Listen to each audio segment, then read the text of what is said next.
My entire family went around telling everyone I was a failure. I didn't push back, just sat there silently beside my sister in her hospital room. Then the door swung open and the nurse walked in, looked over the chart, then at me. Whatever she said next made my sister's face fall, and left my parents utterly drained of color. Can you imagine the look on someone's face when the person they spent an entire lifetime dismissing, calling a failure, suddenly becomes their only hope? That's what happened to my family. And the moment the nurse walked into that hospital room, bowed to me, and said, "Hello, Chief of Surgery," watching their faces drain of all color. Absolutely priceless. My name is Sarah Davies, and at 34, I finally saw justice served. Not through anger or a shouting match, but through a quiet, undeniable truth that hit them like a freight train. For years, they painted me as someone who would never quite measure up, someone destined for mediocrity. They had no idea I'd just been appointed chief of surgery at one of the most prestigious hospitals in the country. I'd kept my success a secret, tired of their constant undermining. But then, everything changed. Before I tell you how my entire family went ghost white learning who I really was, tell me where you're watching from. And hit that subscribe button if you've ever had someone underestimate your potential. My love affair with medicine started when I was just 7. My grandfather needed heart surgery, and I remember sitting in that sterile waiting room, clutching a children's book about the human body. When the surgeon finally came out, he seemed like a superhero in a white coat. In that moment, something clicked. I knew. I'm going to be a doctor. I announced proudly on the car ride home. My dad, David, glanced in the rearview mirror and chuckled. A small, dismissive sound that cut me deeper than any harsh word. "That's a nice dream, sweetie," he said, "but it takes a special kind of person to become a doctor. It's very difficult." Beside me, my sister Olivia, only 5, piped up, "I want to be a doctor, too." My mom, Maria, immediately reached back, patting Olivia's knee. "Now you've got the brains for it, sweetheart." That was my first taste of the dynamic that would define my entire childhood. Olivia was the golden child, bright, charismatic, seemingly destined for greatness. I was the steady, reliable one, the one who needed to set realistic goals. My dad, a business executive, valued status and appearances above all else. He'd built himself up, and he expected his family to reflect his success. My mom, a former beauty queen, had traded modeling dreams for marriage and motherhood. Together, they created a home where achievements were measured by how impressive they sounded at cocktail parties. Olivia learned early to play this game. She was theatrical, always demanding attention, quick to showcase her accomplishments, and even quicker to make excuses for her failures. I was quieter, more determined, less interested in the spotlight. These were traits my parents saw as a lack of ambition. By the time I was 10, the pattern was set. Olivia's birthday parties were elaborate affairs. Mine? Afterthoughts. When I brought home straight A's, my dad would nod absently. "That's nice, Sarah." But when Olivia pulled her grades up from C's to B's, they'd celebrate her remarkable improvement with a special dinner. It was infuriating. I learned to find validation elsewhere. While they were at Olivia's dance recital or school plays, I buried myself in science books. I dissected frogs in the garage, did chemistry experiments, and watched medical documentaries late at night. I was building my foundation, brick by painstaking brick, even as my family assumed I was just passing time. My saving grace came in the form of Mr. Henderson, my high school biology teacher. He caught me examining slides after class one day. "You've got a good eye," he said, peering over my shoulder, "and better technique than most of my senior students." It was the first time an adult had truly seen my potential. Mr. Henderson became my mentor, giving me advanced reading and writing a glowing recommendation for college. "You're going to be an exceptional doctor someday," he told me. "You're going to change the world." I nearly cried. someone believed in me. At home, the reaction was predictably lukewarm. Pre-med. My dad frowned at my acceptance letter. That's a tough road, Sarah. Most pre-med students don't actually make it to medical school, you know. I know, Dad, I said, a fire burning within me. But I'm going to be one of the ones who does. My mom interjected, well, at least you'll have a good education to fall back on when you decide on something more suitable. They paid for my education, but their subtle undermining continued. Every phone call included questions about whether I was still enjoying my classes, as if medicine were just a phase. Every holiday break, comments about how tired I looked, how maybe I was pushing myself too hard for something that might not be meant to be.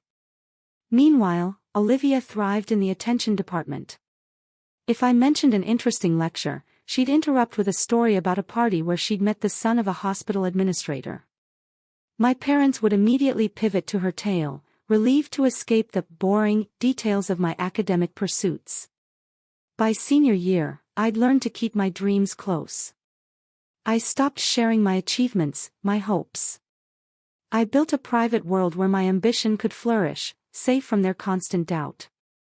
The night before I left for college, sitting alone in our backyard, looking up at the stars, I made a promise. Someday, I would be undeniable. Someday, I would force them to see me. I just didn't know how many years, how much pain, would pass before that day arrived. Getting accepted to my Ivy League University's pre-med program should have been a huge celebration. Instead, my parents reacted with a mix of surprise and concern. Ivy League? My dad raised his eyebrows. That's going to be expensive, Sarah. Are you sure this is the path you want? No shame in starting at community college if you're not completely certain.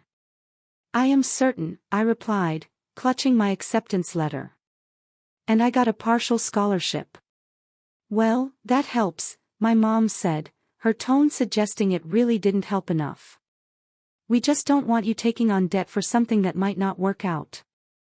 They eventually covered what my scholarship didn't, but every tuition payment came with subtle reminders of their sacrifice and warnings about the path ahead. My dad even sent me articles about high dropout rates for pre-med students. It was exhausting. I threw myself into my studies. While others partied, I built relationships with professors, secured research positions. Each perfect exam score was its own reward. Each glowing evaluation another brick in my future. During my sophomore year, Olivia announced she too was interested in medicine. My parents' reaction was immediate and enthusiastic. Like father, like daughter, my dad exclaimed, though he'd never been in medicine. You've got the Davies determination.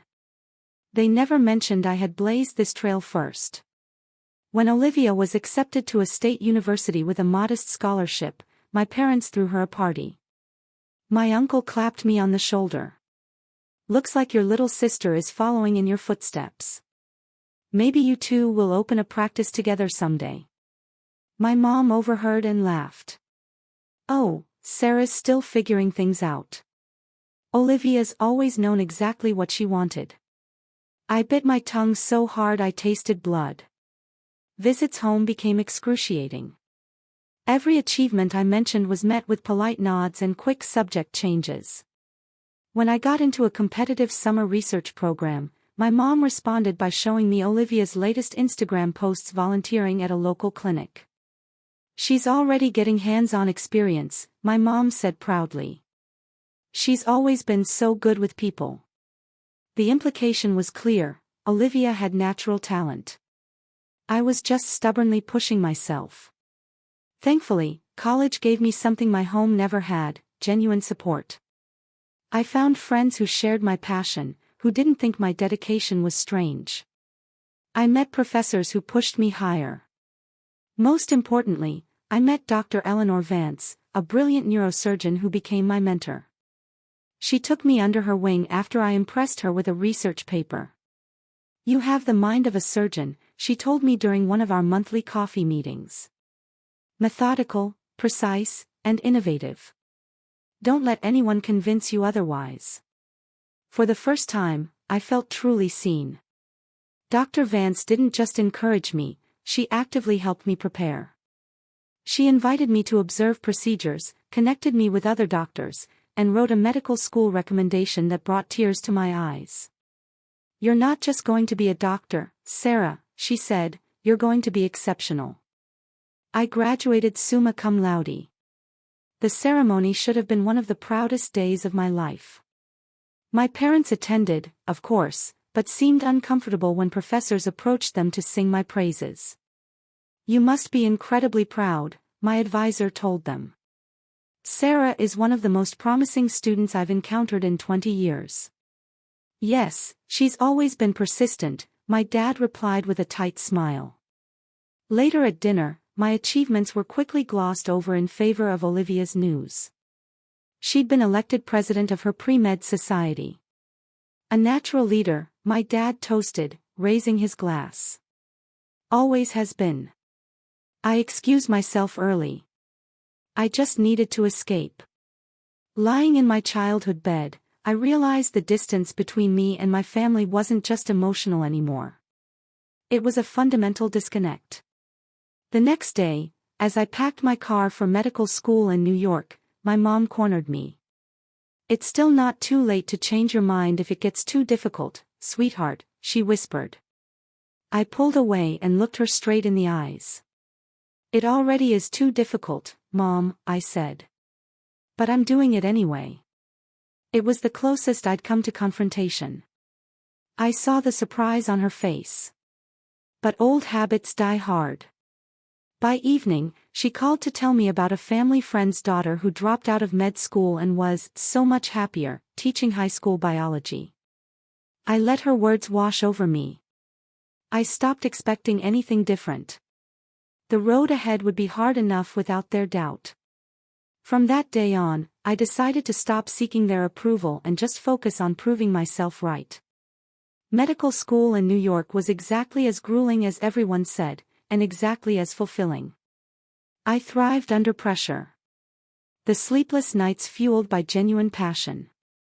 I was drawn to cardiothoracic surgery, the complexity, the precision. My residency began with 80-hour work weeks, pushing every limit. I learned to catch sleep in 15-minute increments, to perform complex procedures while exhausted, to make life-or-death decisions when my brain felt foggy. But beneath the exhaustion was an exhilaration I couldn't explain. Not that I tried to explain it to my family. Our phone calls dwindled to brief, superficial exchanges. "How's the hospital?" my mom would ask, as if I were engaged in some exotic, vaguely concerning activity. "Busy, but good," I'd reply, no longer bothering to share accomplishments. "You're working too hard," she'd inevitably say. "You need a life outside of medicine, Sarah. Have you met anyone special?" The implication was always clear: my career was something I should fit around the real priorities of marriage and family. Meanwhile, Olivia had dropped out of medical school during her second year. The story my parents circulated was that she had decided to pursue a more balanced lifestyle. In reality, she'd failed several key courses and was asked to repeat the year, a detail I learned from a mutual acquaintance, not my family. My parents never mentioned Olivia's academic struggles. Instead, they framed her decision as wise and self-aware. "Not everyone is cut out for that kind of stress," my dad told relatives at Thanksgiving dinner. "Olivia's smart enough to know what's right for her." When my Aunt Carol asked how I was doing, my mom jumped in. "Sarah's still plugging away," she said with a sigh that conveyed both martyrdom and doubt.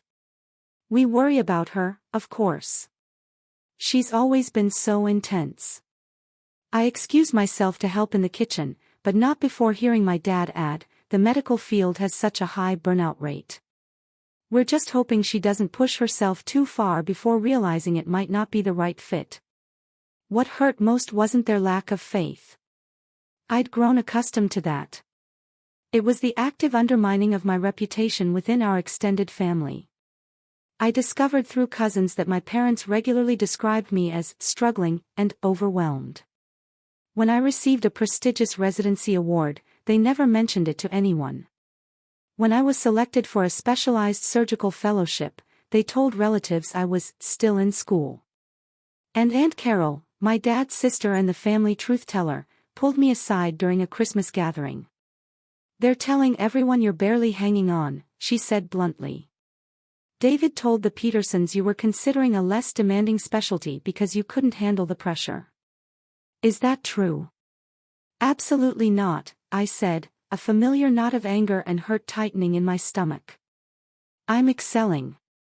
My attending physicians have recommended me for advanced training in minimally invasive techniques." Aunt Carol studied my face. "I thought so. Your parents have always had a strange blind spot when it comes to you, Sarah. I don't understand it, but I want you to know that not everyone in this family shares their perspective." Her words were a small comfort, but they couldn't erase the knowledge that my own parents were actively sabotaging my reputation. After that holiday, I made a difficult decision. I would stop sharing any career news with my family. The pain of having my accomplishments dismissed was bad enough. Knowing they were being twisted into failures was unbearable. I poured my energy into my work instead. During my third year of residency, I contributed to a groundbreaking procedure. The lead surgeon invited me to co-author a paper for a prestigious medical journal, my first major publication. When it came out, the hospital held a small reception. Colleagues and mentors congratulated me.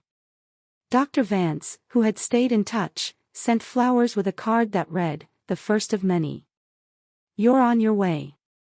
My parents didn't attend. I hadn't invited them. When I mentioned the publication during our monthly phone call, my mom responded, "That's nice, dear. Did I tell you Olivia started her own wellness blog? She already has 500 followers." I began to distance myself from family gatherings, making excuses about work schedules. The truth was, I could no longer bear the subtle digs and comparisons. Each interaction left me drained and doubting myself, emotions I couldn't afford in my demanding career. "You're never around anymore," my mom complained during one call. "Family should come first, Sarah." I wanted to ask when I had ever come first in their family, but I swallowed the words. "I'm building my career, Mom. It requires sacrifice."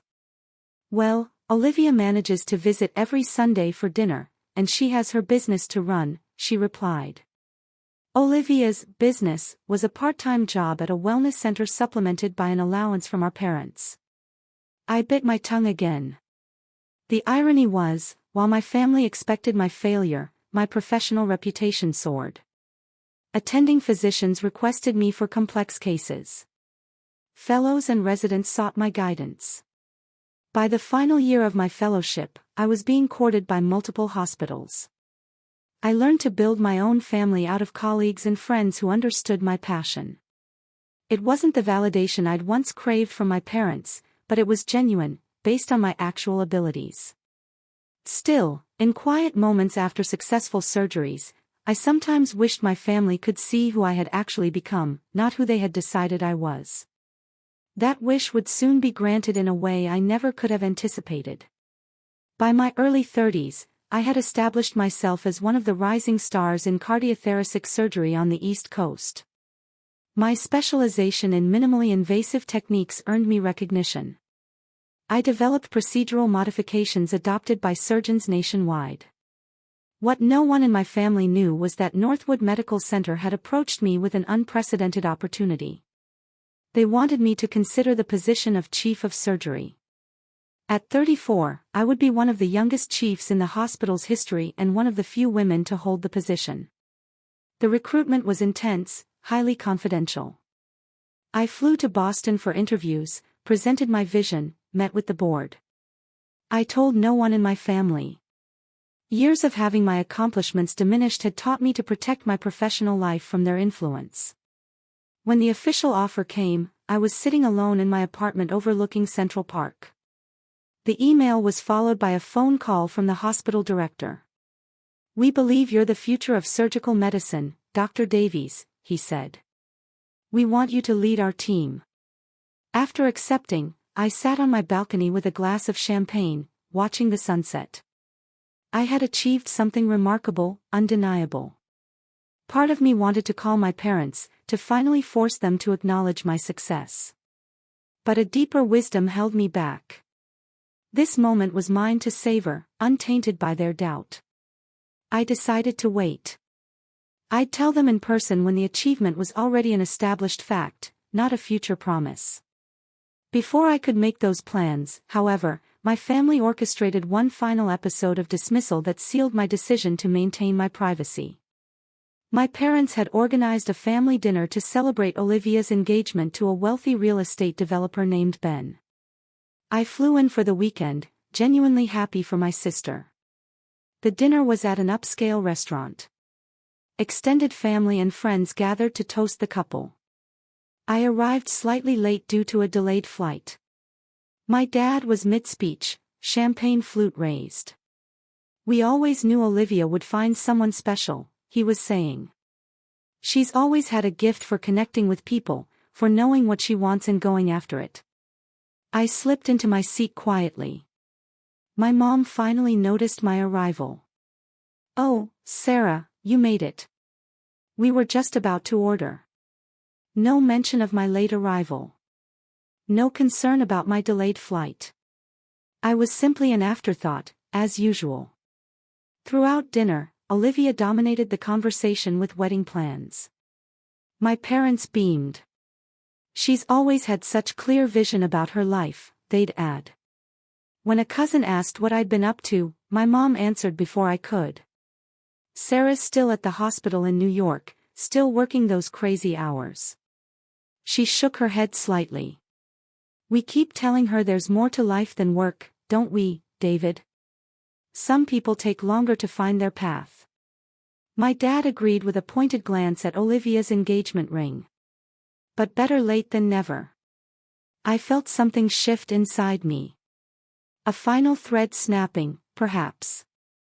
I had been offered one of the most prestigious positions in my field, a role surgeons twice my age would consider the pinnacle. And here I sat, being patronized as someone who hadn't yet found her path.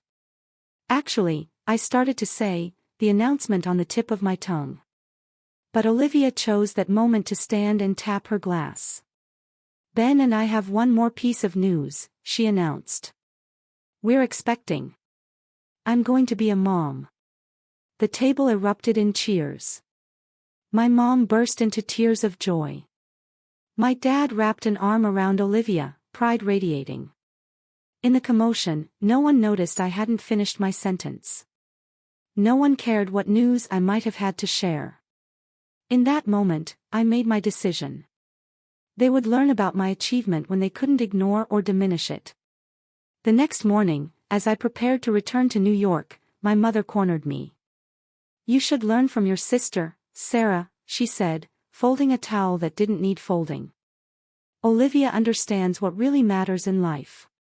It's not too late for you to focus on building a family instead of just a career." I looked at her, this woman who had never seen me clearly, and felt a strange sense of peace. "I'm very happy with my life, Mom," I said simply. "Are you?" she countered. "You work all the time. You barely visit. You don't have a partner or children. That's not much of a life." I picked up my suitcase. "It's my life. And it's a good one." She shook her head, the familiar disappointment settling on her features. "We just want what's best for you." "No," I replied quietly. "You want what you think is best for me. There's a difference." I left for the airport shortly after, returning to New York to prepare for my move to Boston. 2 weeks later, I started my new position as Chief of Surgery at Northwood Medical Center. The hospital held a reception. My office had a view of the Charles River and a door with my name and title. I sent no pictures home. I made no announcements to my family. This achievement was still mine alone. I would tell them eventually, I thought, when the moment was right. As it turned out, the moment would choose itself, in circumstances I could never have predicted. I was in the middle of a department budget meeting when my assistant knocked urgently. "Dr. Davies, I'm sorry to interrupt, but there's an emergency call for you. It's about your sister." My heart dropped. In the hallway, I took the call, hearing my mother's panicked voice. "Olivia's been taken to the hospital," she sobbed. "She collapsed at home. The baby, they're not sure. We're heading to Northwood Medical Center now. The ambulance is taking her there." The irony wasn't lost on me. Of all the hospitals in Boston, my sister was being brought to mine. I assured my mother I'd meet them and hurried to the emergency department. By the time I arrived, Olivia had been admitted and moved to the high-risk obstetrics floor. I checked the system. Severe preeclampsia. Serious, but manageable if caught in time. Relief washed over me. This was grave, but not immediately life-threatening. I made my way to her room, still dressed in my professional attire, but without my white coat or badge. As I approached, I heard my mother's voice through the partially open door. "I don't understand why they're making us wait so long. The doctor should have been here by now." I took a deep breath and entered. Olivia was pale but stable. My dad stood by the window. My mom sat at Olivia's bedside. All three looked up, but their expressions showed only mild acknowledgement. No relief, no gratitude for my quick arrival. "Have you spoken to the doctors? Do you know what's happening?" my mom asked, though I had arrived less than 20 minutes after their call. "I just got here, Mom," I replied, moving to Olivia's other side. "How are you feeling?" Olivia gave a dramatic sigh. "Terrible. They said my blood pressure is dangerously high. They're worried about the baby." I nodded. "Preeclampsia can be serious, but you're in the right place. Northwood has an excellent maternal-fetal medicine team." My dad turned from the window with a frown. "And how would you know that? You work in New York." It was the perfect opening to explain my new position. But something held me back. The familiar dismissive tone. The automatic assumption that I couldn't possibly know what I was talking about. Old patterns reasserting themselves, even in crisis. "I keep up with hospital rankings," I said simply, deciding this wasn't the moment for revelations. Olivia's health was the priority. My mom made a small noise of disapproval. "Well, I hope they send someone experienced to look after Olivia. She needs the best care possible." "I'm sure they'll send someone very qualified," I replied, biting back the urge to tell her that as chief of surgery, I could personally ensure it. The next hour passed in uncomfortable silence, broken only by Olivia's complaints and my mother's fussing. When I offered to get more information, my dad waved me off. "The nurse said the doctor would be here soon. We don't need you running around asking questions and getting in the way." I sat down in the corner, observing the family dynamic as if from a distance. Even here, in a medical crisis, in a hospital where I held the highest surgical position, I was still the outsider. The irony was almost laughable. My mother continued to make pointed comments about how some people were too busy with work to care about family, even as I sat right there. My father checked his watch repeatedly. Olivia alternated between tearful worries about the baby and complaints about the uncomfortable bed. Not once did anyone ask about my life, my work, or express genuine pleasure that I was there. I was simply expected to be present, but invisible. Supportive, but silent. As the afternoon wore on, my dad stepped out to make calls.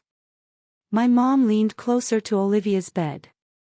"At least this might help Sarah understand what she's missing," she stage whispered.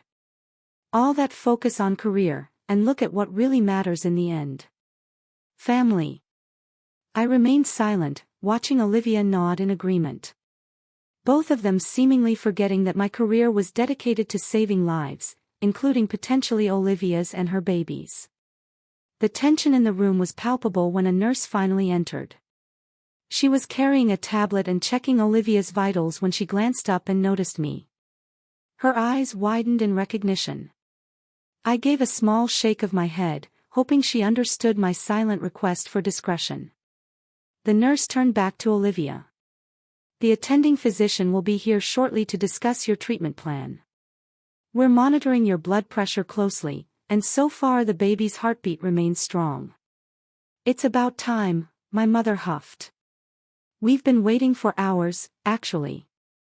It's been approximately 70 minutes since admission, the nurse corrected politely. Dr. Vance is one of our top maternal fetal specialists. My mother sniffed, unimpressed. My silent vigil continued, a strange calm settling over me as I waited for the inevitable moment when worlds would collide. When my professional identity would crash into my family's perception of me. That moment was coming sooner than any of us knew. The door to Olivia's room swung open. Nurse Jackson returned, this time with a young resident I recognized from the obstetrics department. They were checking Olivia's chart when Nurse Jackson glanced up and saw me again. What happened next seemed to unfold in slow motion. The nurse straightened her posture, a look of professional respect replacing her earlier casual demeanor. She stepped away from Olivia's bed and walked directly toward me, stopping a respectful distance away. Then, to the astonishment of everyone, she gave a slight, deferential bow. "Hello, Chief of Surgery," she said clearly. "I didn't realize you were already here with the patient. Dr. Vance is on her way to consult." The silence that followed was deafening. I could almost hear the mental gears turning as my family processed what they'd just heard. Olivia's mouth fell open, her usual dramatic flair failing her in genuine shock. My dad, who had just returned, froze in the doorway, phone still in hand. My mom looked from the nurse to me and back again, her expression shifting from confusion to disbelief. "There must be some mistake," she finally said with a nervous laugh. "My daughter works at a hospital in New York." "She's not, she can't be." Nurse Jackson looked confused. "Dr. Sarah Davies has been our chief of surgery for the past 3 months, she stated matter-of-factly. One of the youngest chiefs in the hospital's history. All eyes turned to me. I stood up slowly, smoothing down my silk blouse. "Thank you, Nurse Jackson," I said calmly. "Yes, I am familiar with the case. Dr. Vance is exactly who my sister needs to see right now." The nurse nodded professionally, though I could see the questions in her eyes. The resident looked equally confused, but maintained his composure. "We'll continue monitoring Mrs. Collins's blood pressure," he said, using Olivia's married name. "The latest readings show it's still elevated, but has stabilized somewhat since admission." "Good," I replied. "Please keep me updated on any changes." As the medical staff turned their attention back to Olivia, I watched my family's reactions.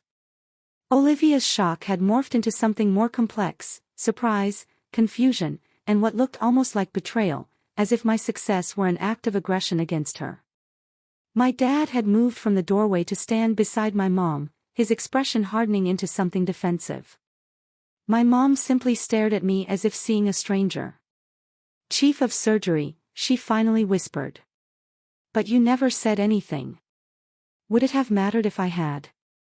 I asked quietly. Before she could answer, the door opened again, and Dr. Vance entered. She was one of our most respected specialists, a woman in her 50s with a commanding presence. She spotted me immediately. "Dr. Davies," she said with genuine warmth. "I didn't expect to see you here today." "Family emergency," I explained. "This is my sister, Olivia Collins." Dr. Vance's eyebrows rose slightly as she made the connection. "I see. Well, she's in good hands here." She turned to Olivia with a reassuring smile. "Mrs. Collins, I've reviewed your case. The preeclampsia is concerning but manageable.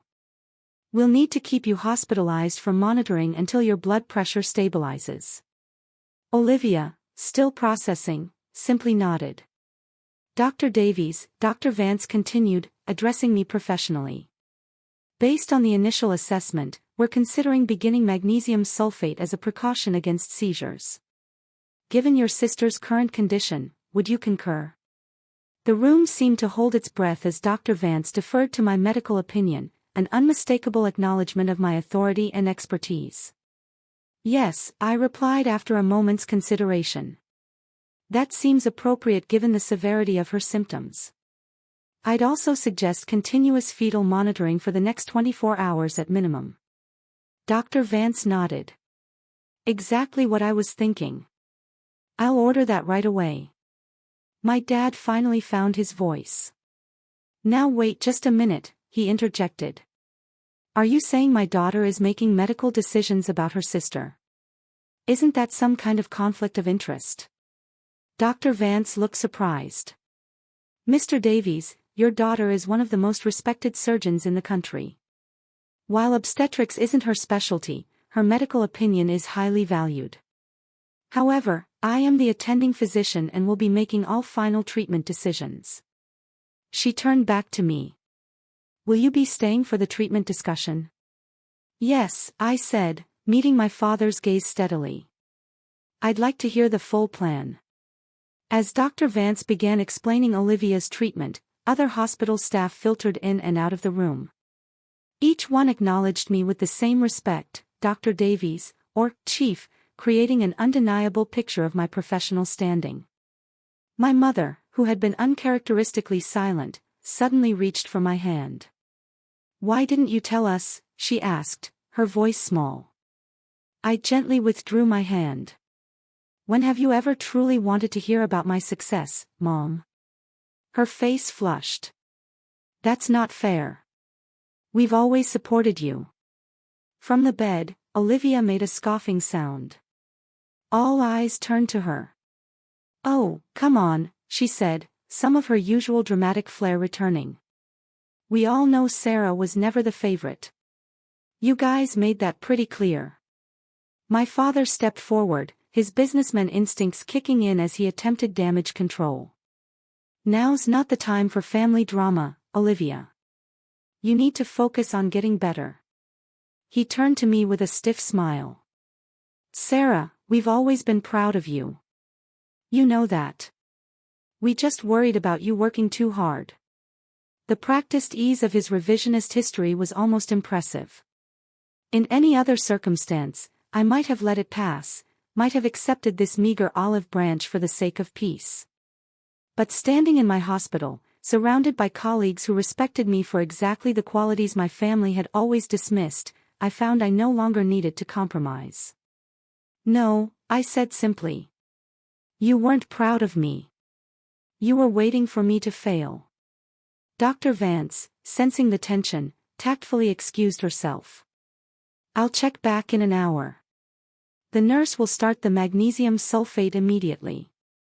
As the door closed behind her, my father's facade cracked. That's ridiculous. We always supported your interests. My interests? I repeated. You mean my career? The one you told everyone was falling apart. The one Mom suggested I should abandon just yesterday to focus on building a family. My mother had the grace to look embarrassed. We didn't know you were so successful. That's exactly the point, I replied. You never asked. You never wanted to know. You decided years ago who I was and what I was capable of, and you never bothered to update that assessment, even when the evidence was right in front of you. Olivia, never one to stay out of the spotlight for long, interjected. Well, you could have told us you were some big-shot doctor. It's not like we wouldn't have been happy for you. I looked at my sister, really looked at her, and felt a surprising wave of compassion. Olivia had been shaped by our parents' expectations just as much as I had, just in the opposite direction. She had been told she was exceptional for so long that she'd never had to prove it. What might she have accomplished if she'd been held to higher standards? I'm not some big-shot doctor, I said quietly. I'm chief of surgery at one of the country's top hospitals. I've published over 30 papers in major medical journals. I've developed surgical techniques that are being taught across the country. And none of you know any of that because none of you ever really wanted to know who I actually am." The silence that followed was profound. My father stared out the window, his jaw working. My mother twisted her wedding ring, tears welling in her eyes. Olivia looked down at her hospital blanket, unusually subdued. The moment was interrupted by a knock at the door. The resident returned with a nurse to begin Olivia's treatment. As they set up, I stepped back, watching my family process what had just happened. In that moment, standing in my hospital, watching my colleagues care for my sister, I realized I had finally achieved what I had promised myself under the stars all those years ago. I had become undeniable. Olivia remained in the hospital for 5 days. Her condition stabilized. The baby was healthy, and she was eventually discharged. Throughout her stay, I visited daily, balancing my duties as chief of surgery with my role as her sister. The revelation of my position created a seismic shift in our family dynamic. Olivia, surprisingly, was the first to adapt. On the 3rd day, as I checked in during my lunch break, she looked up from her magazine with unusual seriousness. "You must be really good," she said simply. "Everyone here practically genuflects when you walk in." I smiled slightly. "I work hard." "Yeah," she replied, studying me. "You always did." She hesitated, then added, "I was jealous of you, you know." This caught me off guard. "Jealous of me? Mom and Dad treated you like you hung the moon." Olivia laughed without humor. "They did, and it was nice, I guess. But I always knew I wasn't earning it. You built something real, something they couldn't give you or take away." She rubbed her pregnant belly absently. "I never had that." It was perhaps the most honest conversation we'd ever had. As Olivia's discharge approached, we began tentatively rebuilding our relationship, not as competitors in our parents' attention economy, but as adults with our own strengths and weaknesses. My parents' adjustment was more complicated. My father attempted to rewrite history, claiming he had always believed in me, but had simply been pushing me to excel, with his doubt. My mother vacillated between pride in my accomplishments and hurt that I had kept them secret. "We're your family," she said during a private moment in my office. "Families shouldn't have secrets. Families shouldn't make their children feel like they're constantly falling short either," I replied gently. "Every time I achieved something, you found a way to diminish it. Eventually, I stopped sharing because it hurt too much." "We never meant to hurt you," she insisted, tears welling. "We were just worried. Medicine is such a demanding field, and you are always so intense." "That intensity is what makes me good at my job, Mom," I said. "It's not a flaw to be corrected. It's a strength to be channeled." She nodded slowly, though I wasn't sure she truly understood. Old perceptions die hard, and my parents had spent decades viewing me through a particular lens. It would take time and consistent evidence to reshape their image of me. As weeks passed, I established clear boundaries.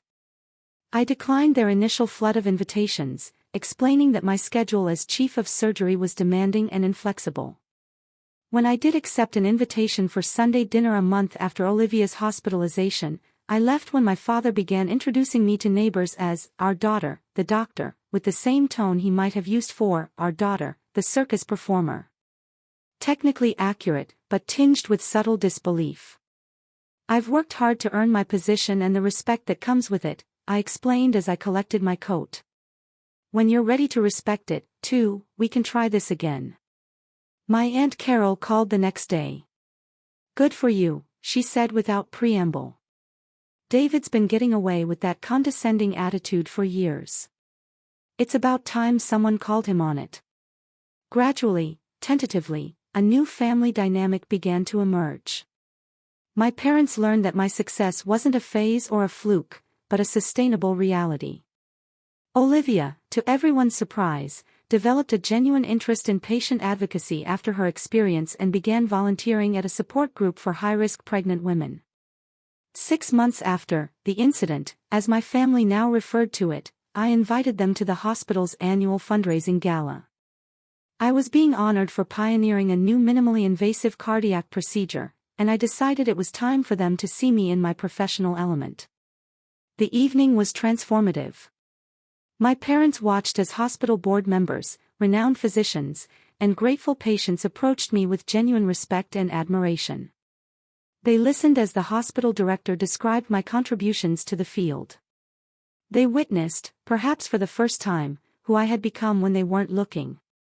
"I had no idea," my father said quietly as we stood at the reception afterward. "The way people talk about you, you're really changing lives." "That's why I do it, Dad," I replied. It was never about proving anything to anyone. It was about being who I was meant to be. He nodded, a complexity of emotions crossing his face. "I'm sorry we didn't see it sooner. It wasn't a complete transformation. Decades of patterns don't disappear overnight, but it was a start." Over the following year, we began building a relationship based on who we actually were, not who they had decided I should be. I established a mentoring program for young surgeons facing similar challenges, particularly women and minorities who often struggled against others' limited perceptions of their potential. I shared my story openly with these protégés, emphasizing that external validation, even from those closest to us, can never replace self-belief. "Your worth isn't determined by others' ability to see it," I told a promising resident facing skepticism from her family. "Build your excellence brick by brick, day by day. Eventually, it becomes undeniable, even to those most committed to denying it." The greatest freedom I discovered came not from finally receiving my family's approval, but from no longer needing it. My confidence was built on a foundation of genuine achievement and impact, not on others' perceptions.